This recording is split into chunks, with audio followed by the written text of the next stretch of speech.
প্রিয় শিক্ষার্থীরা আমার আমার শুভেচ্ছা নিও। আশা করছি তোমরা সবাই ভালো আছো, সুস্থ আছো। তোমরা সবসময় ভালো থাকো, সুস্থ থাকো এবং তোমাদের পড়াশোনাটাও চালিয়ে যাবে সবসময় ভালো মতো। এই কামনা করেই আজকের ক্লাসটি শুরু করছি। চলো তাহলে আজকের ক্লাসে চলে যাই।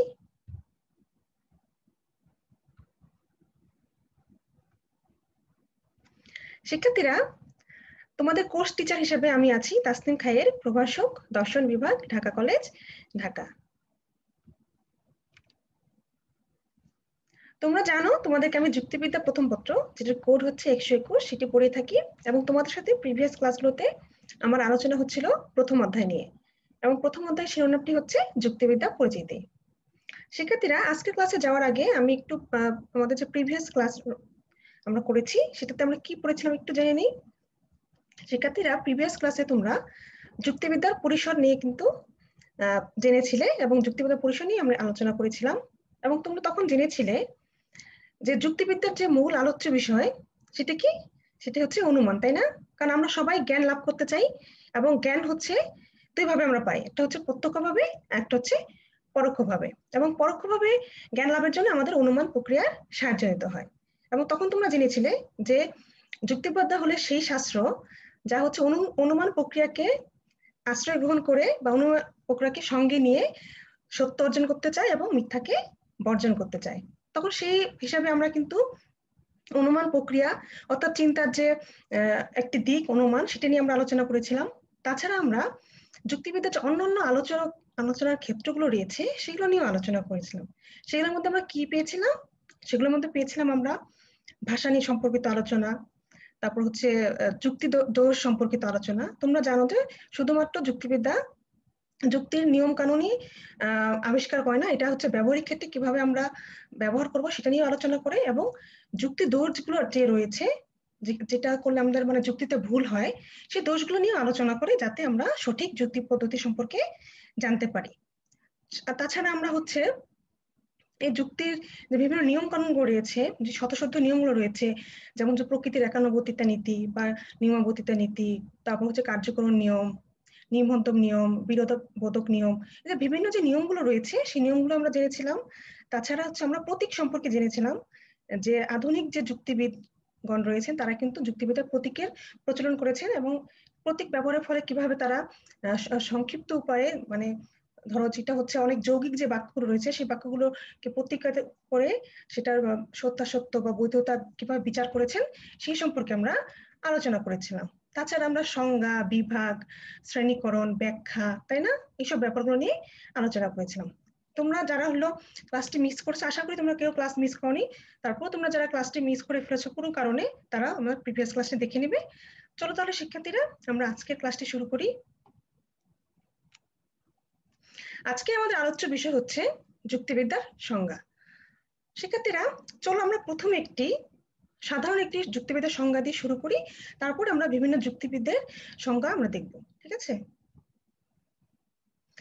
যদি আমরা একটি সাধারণ সংজ্ঞা দিই, যে ব্যবহারিক বিজ্ঞান ভ্রান্তিকে পরিহার করে সত্যকে অর্জন করার উদ্দেশ্যে যুক্তি পদ্ধতি বা অনুমান এবং এর সহায়ক প্রক্রিয়াগুলোকে নিয়ন্ত্রণ করে, তাকে যুক্তিবিদ্যা বলে। তাহলে কি, যে ব্যবহারিক বিজ্ঞান, তোমরা ইতিমধ্যেই জেনেছো যে বিজ্ঞান শুধুমাত্র যুক্তিবিদ্যা শুধুমাত্র বিজ্ঞান নয়, এটা হচ্ছে একটি কলা বিদ্যাও বটে, তাই না? এবং কলা বিদ্যা আমরা বলতে কি বুঝি, যেটা হচ্ছে বাস্তব ক্ষেত্রে প্রয়োগ করা যায়, তাই তো? তাহলে যে ব্যবহারিক বিজ্ঞান ভ্রান্তিকে পরিহার করে সত্যকে অর্জন করতে চায় বা তার উদ্দেশ্য হচ্ছে সত্যকে অর্জন করা এবং সেই উদ্দেশ্যে হচ্ছে যুক্তি পদ্ধতি বা অনুমান বা সহায়ক প্রক্রিয়াগুলোকে নিয়ন্ত্রণ করে, তাকেই বলা হচ্ছে যুক্তিবিদ্যা। শিক্ষার্থীরা, এই যে আমরা যে সংজ্ঞাটি বললাম, সেই সংজ্ঞাটি হচ্ছে যদি আমরা বিশ্লেষণ করি তাহলে এর কয়েকটি আমরা বৈশিষ্ট্য পাই। সেই বৈশিষ্ট্যগুলো আমরা দেখে নিই। প্রথমত, যুক্তিবিদ্যা হচ্ছে একটি বিজ্ঞান। কারণ কি, কোনো একটি শাস্ত্র যদি বিজ্ঞান হিসাবে আমরা বলতে চাই, সেক্ষেত্রে তার কি করতে হয়, একটা নিজস্ব আলোচনার ক্ষেত্র থাকতে হয়। তাহলেও তার যুক্তিবিদ্যারও একটি নিজস্ব আলোচনার ক্ষেত্র রয়েছে এবং বিজ্ঞান হিসেবে যুক্তিবিদ্যা সঠিক চিন্তা পদ্ধতি বা অনুমানের নিয়মাবলী নিরূপণ করে এবং সেই বিষয়ে আমাদেরকে জ্ঞান দান করে। তাই না? কোনো বিষয়কে যদি বিজ্ঞান হিসেবে আমরা চিহ্নিত করি বা কোনো শাস্ত্রকে যদি আমরা বিজ্ঞান হিসেবে চিহ্নিত করতে চাই, তাহলে অবশ্যই তার একটি নিজস্ব আলোচনার ক্ষেত্র থাকতে হবে, এবং যুক্তিবিদ্যার কিন্তু অবশ্যই একটা আলোচনার ক্ষেত্র রয়েছে, এবং সেই বিষয়ে কিন্তু সে আমাদেরকে জ্ঞান দান করে থাকে। দ্বিতীয়ত দেখো, যুক্তিবিদ্যা একটি ব্যবহারিক বিজ্ঞান বা একটি কলা। কলাবিদ্যা বিশেষ কোনো উদ্দেশ্য সাধনের জন্য কিছু ব্যবহারিক নিয়মাবলী নিরূপণ করে, তাই না? আমরা একটু আগে বললাম যে কলাবিদ্যা হচ্ছে আমাদের ব্যবহারিক নিয়মাবলী প্রদান করে। কলা হিসেবে যুক্তিবিদ্যা অনুমানের নিয়মাবলীকে আমাদের ব্যবহারিক চিন্তা ক্ষেত্রে প্রয়োগ করে কিভাবে সত্যকে অর্জন করা যায় তার নির্দেশনা দান করে থাকে। সেক্ষেত্রে তোমরা জানো যে যুক্তিবিদ্যার যে মূল আলোচ্য বিষয় হচ্ছে কি অনুমান, এবং অনুমান কি আমরা তো কিন্তু চিন্তার সাথে আমাদের সবকিছু জড়িত না, চিন্তায় যখন ভাষায় প্রকাশিত হয় সেটা থেকে আমরা যুক্তি বলছি। তাহলে যখন হচ্ছে আমরা জ্ঞান আরোহণ করতে চাই বা যুক্তিবিদ্যা কি করে অনুমান নিয়ে যখন আলোচনা করছে, তখন কিন্তু সেটা কিভাবে ব্যবহারিক ক্ষেত্রে এটা প্রয়োগ করা যাবে সেটা নিয়েও আলোচনা করে থাকে, বা তার নিয়মগুলো কিভাবে ব্যবহারিক ক্ষেত্রে এটা প্রয়োগ করা যায় সেটা নিয়ে আলোচনা করছিল যুক্তিবিদ্যা। যুক্তিবিদ্যা এই প্রায়োগিক দিকটি প্রমাণ করে যে এটি একটি কলাবিদ্যা। তৃতীয়ত দেখো, যুক্তিবিদ্যা একটি আদর্শমূলক বিজ্ঞান। এর উদ্দেশ্য হচ্ছে সত্যকে অর্জন করা।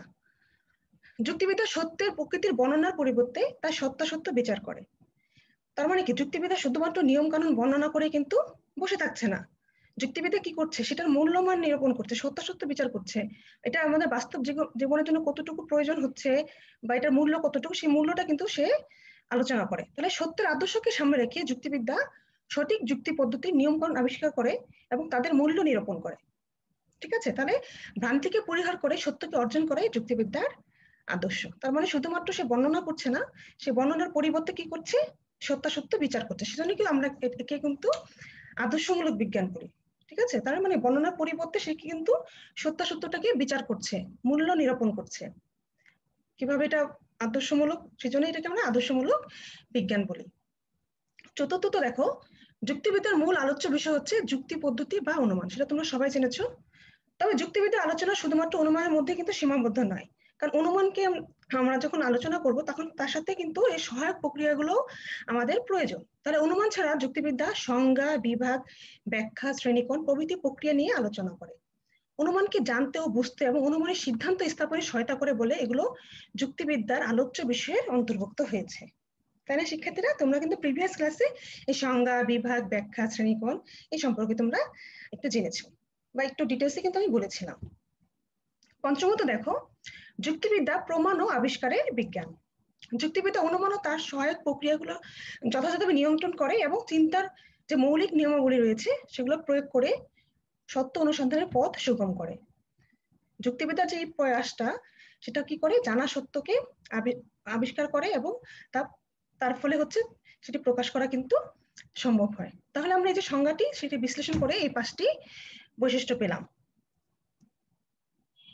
তাহলে আমরা বলতে পারি কি, যুক্তিবিদ্যা হচ্ছে এমন একটি সুশৃঙ্খল বৈজ্ঞানিক আলোচনা যা মিথ্যাকে বর্জন করে সত্যকে অর্জন করার মানুষের সঠিক চিন্তা পদ্ধতি বা অনুমান এবং তার সহায়ক প্রক্রিয়া সমূহ সম্পর্কে কতগুলো নিয়ম কানুন প্রণয়ন করে এবং সেগুলোকে আমাদের বাস্তব চিন্তা ক্ষেত্রে প্রয়োগ করার নির্দেশ দান করে। ঠিক আছে? তাহলে একটি সুশৃঙ্খল বৈজ্ঞানিক আলোচনা যেটা হচ্ছে মিথ্যাকে বর্জন করতে চায়, সত্যকে অর্জন করতে চায়, এবং যার সহায়ক প্রক্রিয়াগুলো যেগুলো রয়েছে সেগুলো নিয়ম কানুন প্রণয়ন করে এবং সেগুলো বাস্তব ক্ষেত্রে কিভাবে প্রয়োগ করা যায় সেটা নির্দেশনা দান করে হচ্ছে যুক্তিবিদ্যা। শিক্ষার্থীরা, তাহলে আমরা আরো বলতে পারি, যদি একটু ঘুরিয়ে আবার সংজ্ঞাগুলোকে দিতে চাই, তাহলে কিভাবে বলতে পারি যে যুক্তিবিদ্যা হলো একটি আদর্শমূলক প্রায়োগিক বিজ্ঞান যা সত্যের সন্ধান লাভের ও ভ্রান্তি পরিহারের অভিপ্রায়ে যুক্তি পদ্ধতি ও সহায়ক প্রক্রিয়া সমূহ নিয়ে আলোচনা করে বা পর্যালোচনা করে। ঠিক আছে? অথবা যেসব নিয়ম কানুন অনুসরণ করে চিন্তা পদ্ধতি বা অনুমান ও তার সহায়ক প্রক্রিয়াগুলো নিয়োগ করে প্রকৃত সত্যকে আবিষ্কার করা যায়, সেসব নিয়ম কানুন সম্বন্ধে সুশৃঙ্খল জ্ঞানকেই বলা হচ্ছে যুক্তিবিদ্যা। তাহলে আমরা বলতে পারি কি, যুক্তিবিদ্যা হচ্ছে এমন একটি সুশৃঙ্খল বৈজ্ঞানিক আলোচনা যা মিথ্যাকে বর্জন করে সত্যকে অর্জন করার মানুষের সঠিক চিন্তা পদ্ধতি বা অনুমান সম্পর্কে কতগুলো নিয়ম কানুন প্রণয়ন করে এবং সেগুলো আমাদের বাস্তব চিন্তা ক্ষেত্রে প্রয়োগ করার নির্দেশ দান করে। শিক্ষার্থীরা, তোমরা দেখো যে আমি যে স্লাইডগুলো লিখেছি সেখানে আমার একটু অসুবিধার জন্য, ল্যাপটপে একটু সমস্যার জন্য হলেও সেই র্যাপগুলো আসেনি, তোমরা একটু ক্ষমা সুন্দর দৃষ্টিতে দেখে নিবে, ঠিক আছে?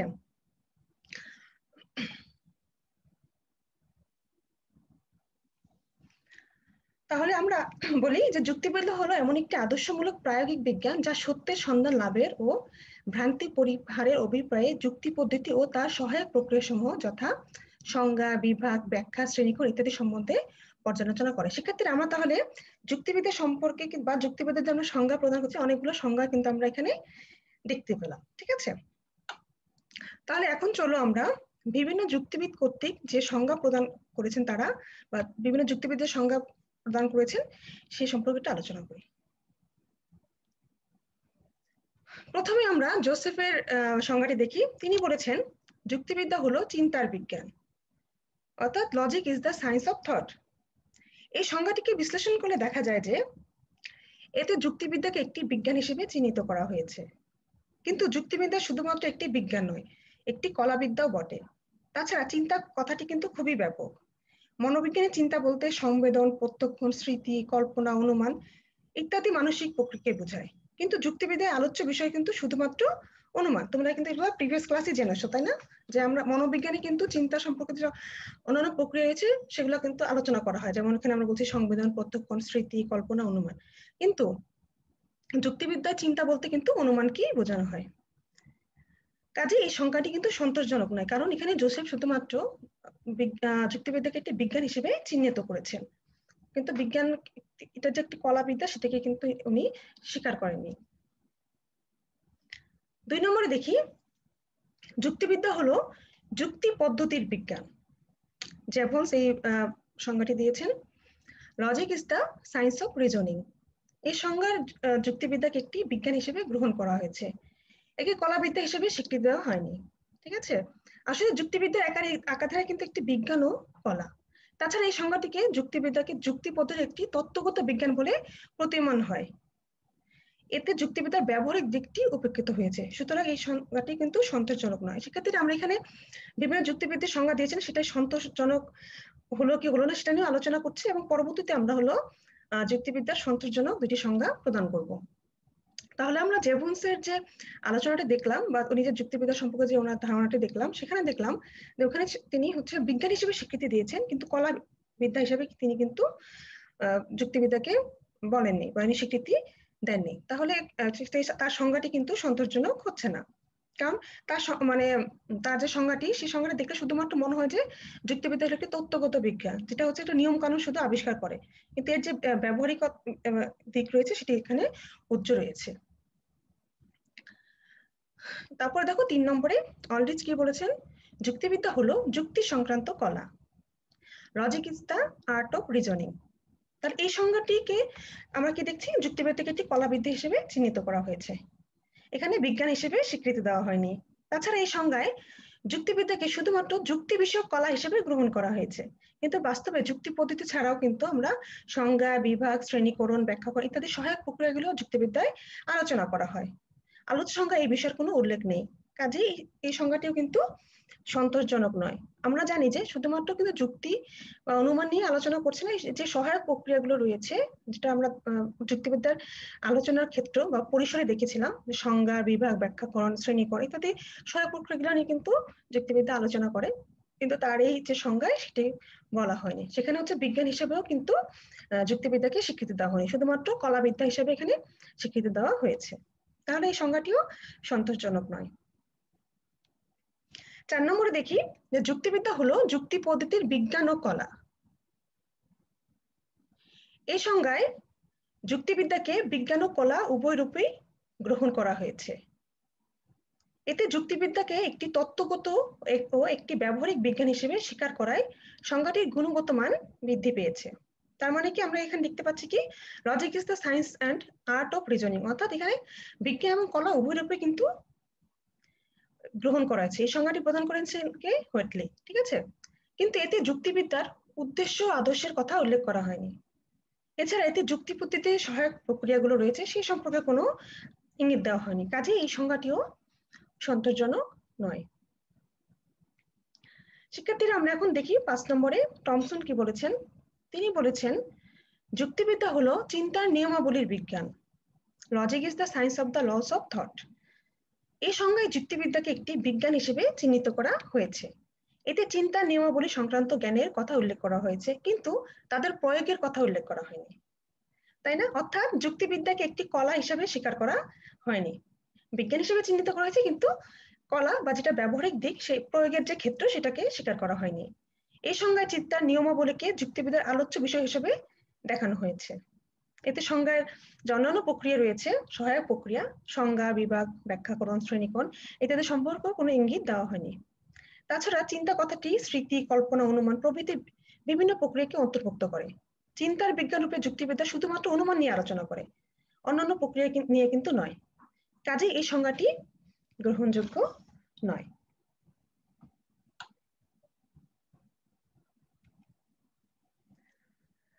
শিক্ষার্থীরা,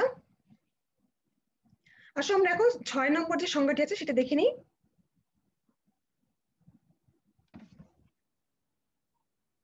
শিক্ষার্থীরা, আমাদের 6 নম্বর সংখ্যাটি যেটা ওয়েলটন দিয়েছেন সেটি দেখি। তিনি বলেছেন, logic is the science of the principles which regulates valid thought. অর্থাৎ তার সংজ্ঞা অনুসারে যুক্তিবিদ্যা হলো বৈধ চিন্তার নীতিমালা নিয়ন্ত্রণকারী বিজ্ঞান। ঠিক আছে? অর্থাৎ যুক্তিবিদ্যা ওই নীতিমালা সম্বন্ধে আমাদেরকে জ্ঞান দান করে এবং তাদের বাস্তব চিন্তা ক্ষেত্রে প্রয়োগ করার নির্দেশ দান করে। সুতরাং যুক্তিবিদ্যা একাধারে একটি বিজ্ঞান ও একটি কলা। তবে যুক্তিবিদ্যা শুধু বৈধ চিন্তা নীতিমালা নিয়ে আলোচনা করে না। যুক্তিবিদ্যা কিন্তু বৈধ অবৈধ যুক্তির মধ্যে পার্থক্য নির্দেশ করে। সেক্ষেত্রে আমরা যখন প্রথম ক্লাসটি দেখেছিলাম, সেখানে কিন্তু আমরা এই সংজ্ঞাটি দেখেছিলাম না, আইএম কপির সংজ্ঞাটি। তিনি কিন্তু এটা বলেছিলেন। তার মানে কি যুক্তিবিদ্যা শুধুমাত্র কি বৈধ চিন্তা নীতিমালা নিয়ে আলোচনা করে তা না, বৈধ এবং অবৈধ যুক্তির যে পার্থক্য নির্দেশ সেটা সে করে থাকে। এই সংজ্ঞায় বৈধ চিন্তা নীতিমালাকে যুক্তিবিদ্যার আলোচ্য বিষয় হিসেবে শুধুমাত্র দেখানো হয়েছে। এতে কিন্তু তার যে সহায়ক প্রক্রিয়া, যেটা আমি বারবারই বলছি, সংজ্ঞা, বিভাগ, শ্রেণীকরণ, ব্যাখ্যাকরণ, সেগুলো সম্পর্কে কোনো ইঙ্গিত দেওয়া হয়নি। তাছাড়া কি চিন্তা কথাটির যে বিভিন্ন প্রক্রিয়া রয়েছে সেগুলো নিয়ে কিন্তু যুক্তিবিদ্যা আলোচনা করে না, আলোচনা করে কি শুধুমাত্র অনুমান নিয়ে। তাহলে এই সংজ্ঞাটি আমরা এখানে গ্রহণযোগ্য হচ্ছে না, বা আমরা গ্রহণযোগ্য এটা পাচ্ছি না, গ্রহণযোগ্যতা নেই এখানে এই সংজ্ঞাটির। 7 নম্বরে দেখি, যেটা হ্যামিল্টন বলেছেন, যুক্তিবিদ্যা হলো চিন্তার আকারগত নিয়মাবলীর বিজ্ঞান। অর্থাৎ logic is the science of the formal laws of thought. এই সংজ্ঞায় যুক্তিবিদ্যাকে একটি বিজ্ঞান হিসেবে গ্রহণ করা হয়েছে, কিন্তু আসলে যুক্তিবিদ্যা হচ্ছে বিজ্ঞান ও কলা উভয়ই, তাই না? এতে চিন্তার নিয়মাবলী সংক্রান্ত জ্ঞানের দিককে স্বীকার করা হলেও তাদের প্রয়োগের দিককে কিন্তু অপেক্ষা করা হয়েছে। এখানে হচ্ছে ব্যবহারিক দিকটা যে সেটাকে অপেক্ষা করা হয়েছে। এই সংজ্ঞায় চিন্তার আকারগত নিয়মের কথা বলা হলেও তাদের বস্তুগত সত্যতার দিককে সম্পূর্ণ অপেক্ষা করা হয়েছে। অর্থাৎ যেখানে আমরা বাস্তব ক্ষেত্রে সেটা কিভাবে প্রয়োগ করবো সেই ক্ষেত্রে কিন্তু সেটা কোনো বলা হয়নি, শুধুমাত্র আকারগত নিয়মের কথা এখানে বলা হয়েছে। তাই এই সংজ্ঞাটি অবরোহ যুক্তিবিদ্যার ক্ষেত্রে প্রযোজ্য হলেও আরোহ যুক্তিবিদ্যার ক্ষেত্রে প্রযোজ্য নয়। শিক্ষার্থীরা, তুমি প্রথম ক্লাসে দেখেছিলে যে অনুমানকে 2 ভাগে হচ্ছে আমরা ভাগ করেছিলাম, তাই না? আরোহ এবং অবরোহ অনুমান। সেই ক্ষেত্রে তোমরা জেনেছিলে যে অবরোহ অনুমান শুধুমাত্র আকার কত সত্যতা নিয়ে থাকে বা সত্যতা প্রকাশ করতে চায়, আরোহ অনুমান কিন্তু আকারগত এবং বস্তুগত উভয় সত্যতা অর্জন করে। তাহলে যদি আমি সংজ্ঞাটি, হ্যামিল্টনের সংজ্ঞাটি নিতে চাই, তাহলে কিন্তু শুধুমাত্র এটি অবরোহ যুক্তিবিদ্যার ক্ষেত্রে প্রযোজ্য হবে, কিন্তু আরোহ যুক্তির ক্ষেত্রে কিন্তু সেটা প্রযোজ্য নয়, কারণ সেখানে বস্তুগত বা ব্যবহারিক দিকের কিন্তু কোনো কথা বলা হয়নি। তাছাড়া যে আমরা একটু আগে যেটা বলছি যে চিন্তা কথাটা শুধুমাত্র অনুমানকে নিয়ে কিন্তু আলোচনা করে, অন্যান্য বিষয়গুলো নিয়ে নয়। তাহলে আরেকটা হচ্ছে যে এখানে হচ্ছে যে সহায়ক প্রক্রিয়াগুলো রয়েছে সেটা নিয়েও কিন্তু কোনো আলোচনা হয়নি। আসলে আমরা দেখি 8 নম্বর সংজ্ঞাটি কি। 8 নম্বরে বলা হয়েছে যে যুক্তিবিদ্যা হলো একটি বিজ্ঞান যা সত্যকে অনুসরণ করার জন্য মানুষের বোধ শক্তির ক্রিয়া সম্বন্ধে আলোচনা করে। ঠিক আছে? আর্নল্ড কি বলেছেন? Logic is the science of the operation of the understanding in the pursuit of truth. ঠিক আছে? তাহলে তার সংজ্ঞাটিকে যুক্তিবিদ্যাকে একটি বিজ্ঞান হিসেবে চিহ্নিত করা, মানে তার সংজ্ঞায় যুক্তিবিদ্যাকে একটি বিজ্ঞান হিসেবে চিহ্নিত করা হয়েছে। তবে সংজ্ঞার মধ্যে সত্যকে অনুসরণ করার কথা বলায় বোঝা যায় যে বিজ্ঞানের একটা প্রয়োগ দিক ও একটা উদ্দেশ্য ও আদর্শের দিক আছে। অর্থাৎ যুক্তিবিদ্যা একটি ব্যবহারিক বিজ্ঞান বা কলাবিদ্যা এবং একটি আদর্শমূলক বিজ্ঞান। এদিক দিয়ে সংজ্ঞাটি গ্রহণযোগ্য, কিন্তু সংজ্ঞায় যুক্তিবিদ্যার উদ্দেশ্য আকারগত সত্যতা না বস্তুগত সত্যতা তা স্পষ্ট করে কিন্তু বলা হয়নি। তাছাড়া যুক্তিবিদ্যা শুধুমাত্র বোধ শক্তির ক্রিয়া নিয়ে আলোচনা করে না, তাই না? এই সহায়ক প্রক্রিয়াগুলো যে রয়েছে সেগুলো নিয়ে আলোচনা করে। তাই এইসব আলোচনা কিন্তু এই সংজ্ঞাটিতে পাওয়া যাচ্ছে না বা উল্লেখ নেই এই সংজ্ঞাটিতে। এইসব আলোচনা বা সহায়ক বা যুক্তিবিদ্যার যে সহায়ক প্রক্রিয়াগুলো রয়েছে সেই সম্পর্কে আলোচনা এটা সংজ্ঞায় উল্লেখ নেই, কাজে এই সংজ্ঞাটিও ত্রুটিমুক্ত নয়। চলো আমরা পরের সংজ্ঞাটি দেখে নিই। 9 নম্বরে বার্টলেট বলেছেন যে নির্ভুল চিন্তাধারার সাথে সংশ্লিষ্ট রীতিনীতির প্রকৃতি ও প্রয়োগ সম্পর্কে ধারাবাহিক পর্যালোচনাকেই যুক্তিবিদ্যা বলে সংজ্ঞায়িত করা হয়। তাহলে কি বলছি, logic may be defined as the systematic study of the nature and application of the principles that R involved in correct thinking. ঠিক আছে, এই সংজ্ঞা অনুসারে যুক্তিবিদ্যা একাধারে একটি বিজ্ঞান ও একটি কলাবিদ্যা। বিজ্ঞান হিসেবে যুক্তিবিদ্যা নির্ভুল চিন্তাধারার রীতিনীতি নিয়ে আলোচনা করে, আর কলা হিসেবে যুক্তিবিদ্যা এগুলোকে যথাযথ প্রয়োগের নির্দেশ দান করে। এই সংজ্ঞাটিতে যুক্তিবিদ্যার উদ্দেশ্য আদর্শ কোনো কিছুই প্রতিফলিত হয়নি, ফলে যুক্তিবিদ্যাকে একটি আদর্শমূলক বিজ্ঞান বলার সপক্ষে কিন্তু কোনো নির্দেশনা এখানে নেই। এছাড়া যুক্তিবিদ্যা শুধু নির্ভুল চিন্তাধারার যে রীতিনীতি সেটা নিয়ে কিন্তু আলোচনা করা না, যুক্তিবিদ্যা নির্ভুল ও ভুল চিন্তাধারার মধ্যে পার্থক্য নির্দেশ করে, তাই না? আমরা কিন্তু এটা আগেও দেখেছি। এর সঙ্গে নির্ভুল চিন্তাধারা রীতিনীতিকে যুক্তিবিদ্যা আলোচনা বিষয় হিসেবে দেখা হয়েছে। এতে চিন্তা বা অনুমানের সহায়ক প্রক্রিয়াগুলো কোনো ইঙ্গিত দেওয়া হয়নি, সেজন্য এই সংজ্ঞাটিও ত্রুটি মুক্ত নয় বা সন্তোষজনক সংজ্ঞা নয়।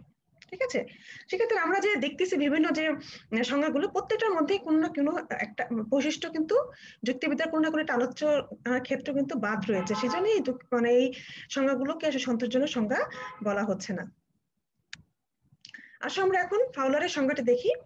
তিনি কি বলেছেন, সঠিক চিন্তাধারা নির্ভর করে এরূপ সত্যসমূহের একটি বিজ্ঞান এবং ভ্রান্ত চিন্তাধারাকে পরিহার করে সঠিক চিন্তাধারাকে অর্জন করার মতো একটি কলাকেই যুক্তিবিদ্যা বলে সংজ্ঞায়িত করা যায়।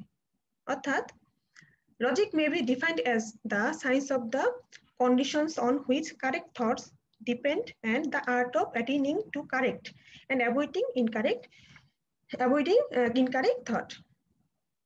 অর্থাৎ এই সংজ্ঞাটিকে যদি আমরা পর্যালোচনা করি তাহলে এই সংজ্ঞার একটি বিজ্ঞান হিসেবে যুক্তিবিদ্যাকে আখ্যায়িত করা হয়েছে।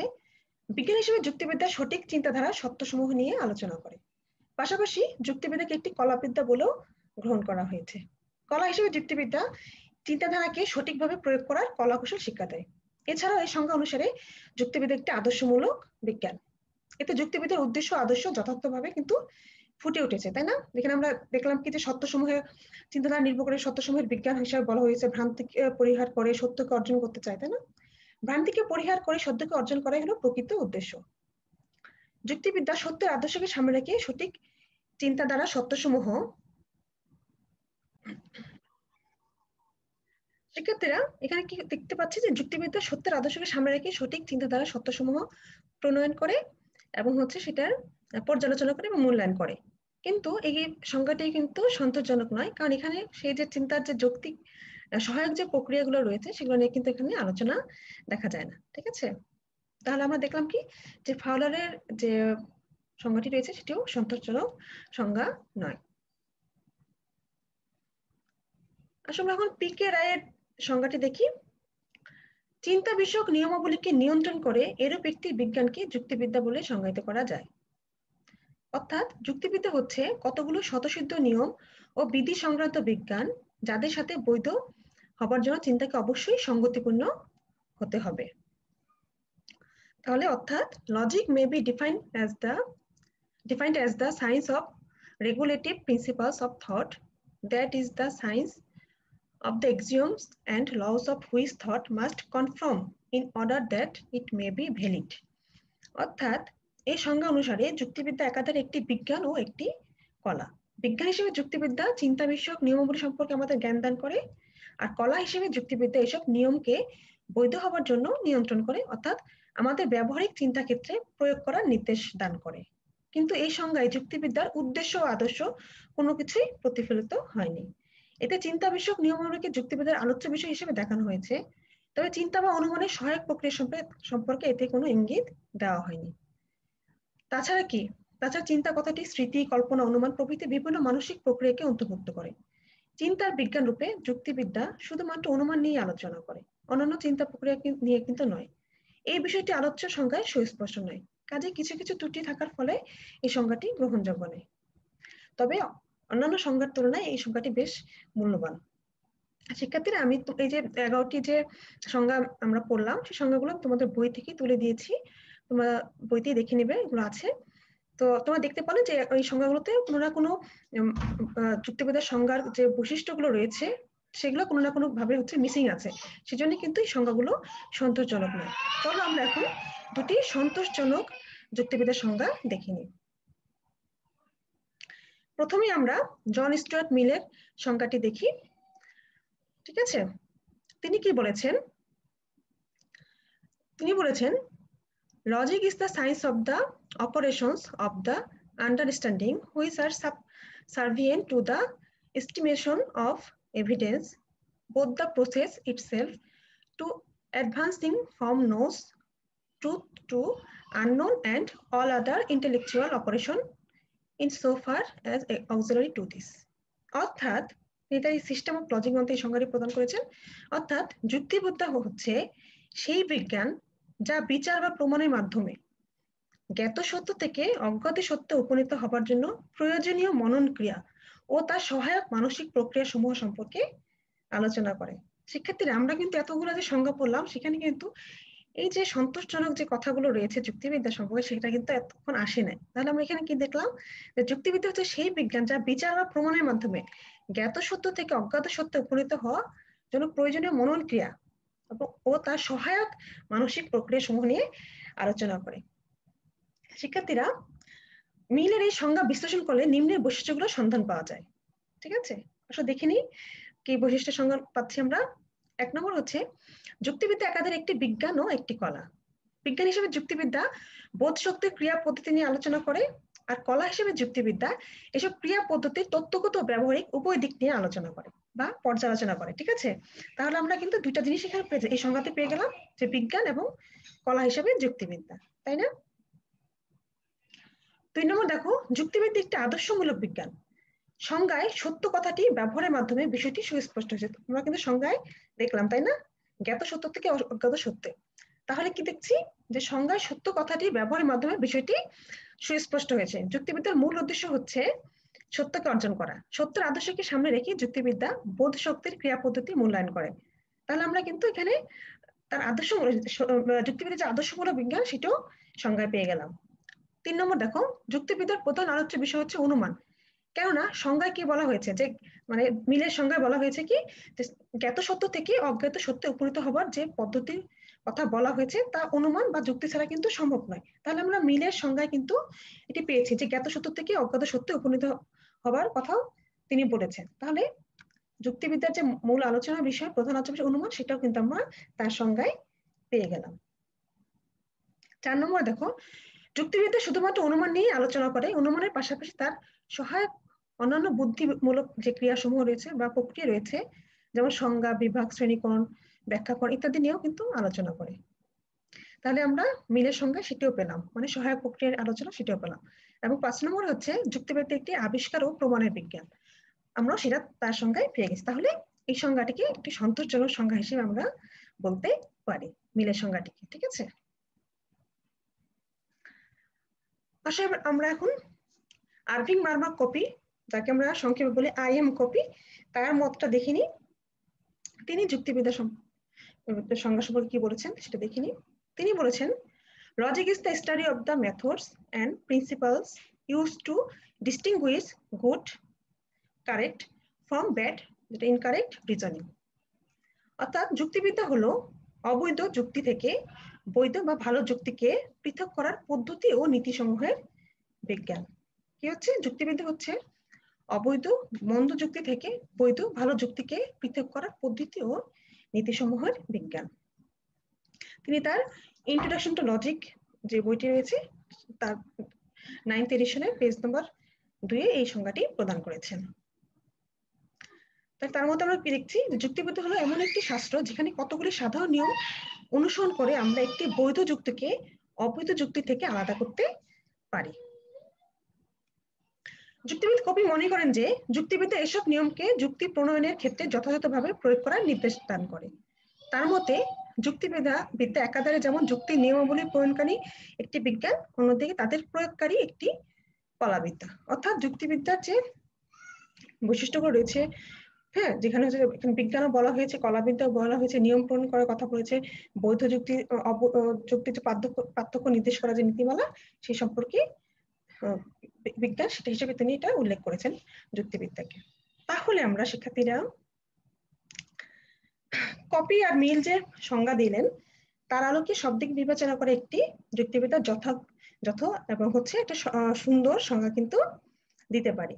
তাহলে এটা কি বলতে পারি যে যুক্তিবিদ্যা হলো এমন একটি আদর্শমূলক ব্যবহারিক বিজ্ঞান যা সত্যকে অর্জন ও মিথ্যাকে পরিহার করার নিমিত্তে বৈধ ও অবৈধ যুক্তির মধ্যে পার্থক্য নিরূপণ করে এবং যুক্তি ও যুক্তি বিন্যাসের সহায়ক প্রক্রিয়াগুলোকে নিয়ন্ত্রণ করে। তাকে আমরা বলছি যুক্তিবিদ্যা।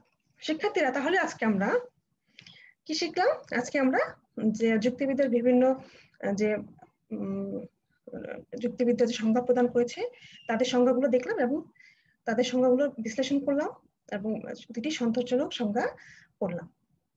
আজকের ক্লাসটি এই পর্যন্ত থাকবে। শিক্ষার্থীরা তোমরা বই দেখে নিবে। আশা করি তোমরা একটু হলেও উপকৃত হয়েছো।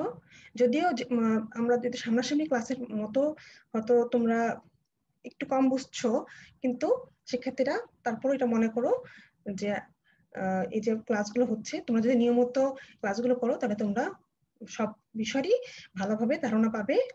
আশা করছি তোমরা ক্লাসগুলো নিয়মিত করছো। শিক্ষার্থীরা তোমরা সবসময় ভালো থাকবে, সুস্থ থাকবে এই কামনা করি এবং অবশ্যই তোমরা স্বাস্থ্যবিধি মেনে চলবে। অযথা কিন্তু অবশ্যই ঘরের বাইরে বের হবে না। তোমরা সবসময় স্বাস্থ্যবিধি মেনে চলবে, ঠিক আছে? তোমরা ভালো থাকো, সুস্থ থাকো। আল্লাহ হাফেজ।